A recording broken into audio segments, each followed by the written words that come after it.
आज Maharashtra Pune MIT government college में आयोजित 12वीं भारतीय छात्र संसद में लवली प्रोफेशनल यूनिवर्सिटी पंजाब में अध्ययनरत सुधांशु को भारतीय छात्र संसद में सम्मानित किया गया।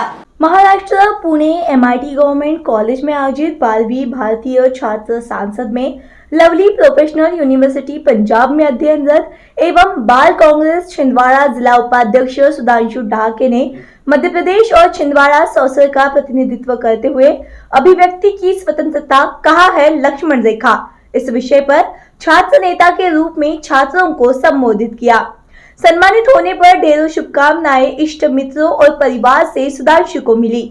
इस कामयाबी का श्रेय सुधांशु ने अपने टीचर्स और माता पिता को दिया और ऐसे ही आप निरंतर आगे बढ़ने के लिए मुझे प्रेरित करें, ऐसा उन्होंने कहा। Mr. Sudhanshu Dahake from Madhya Pradesh again to put forward his views. Give a huge round of applause, my friends. Marathi माती महाराष्ट्राला नतमस्तक करतोय। इथे उपस्थित मंचासिंग सगळे महानुभाव आणि माझ्या समोर बसलेले भारताचं भविष्य सगळ्याला माझा आभाळभर नमस्कार।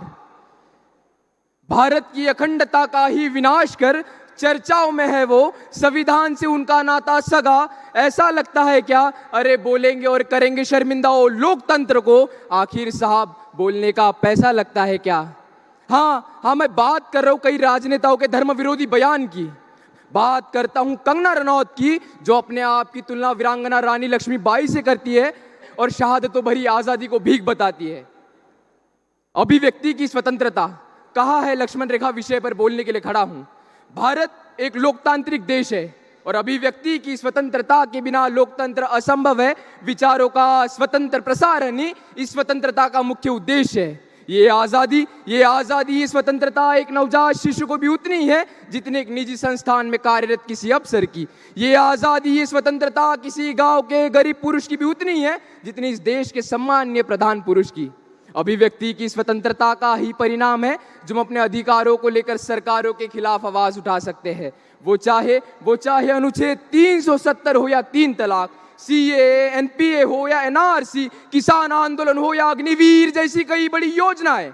अभिव्यक्ति की स्वतंत्रता पर छोटे बड़े हमले और प्रतिबंधों को झेलते हमारे लोकतंत्र ने कई दशक पार किए, परंतु पिछले 1 दशक से खासकर जब से सोशल मीडिया की ताकत आम जन को मिली है, इस पर खतरा और अधिक बढ़ गया है। आज ऐसा प्रतीत होता है कि हम अभिव्यक्ति की स्वतंत्रता का दुरुपयोग कर रहे हैं।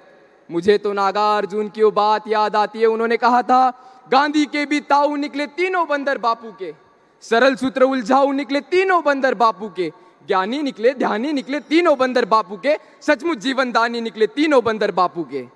गांधी ने कहा बुरा मत देखो, बुरा मत सुनो, बुरा मत बोलो, परंतु आज हमारा भारतीय समाज बुरा देख रहा है, बुरा सुन रहा है और इस स्वतंत्रता की आड़ में बुरा बोल रहा है। कितनी विडंबना की बात है कि हम उस गांधी को गलत कहते हैं जिन्होंने आजादी के लिए अंग्रेजों भारत छोड़ो और दांडी यात्रा जैसे कई बड़े बड़े आंदोलन किए।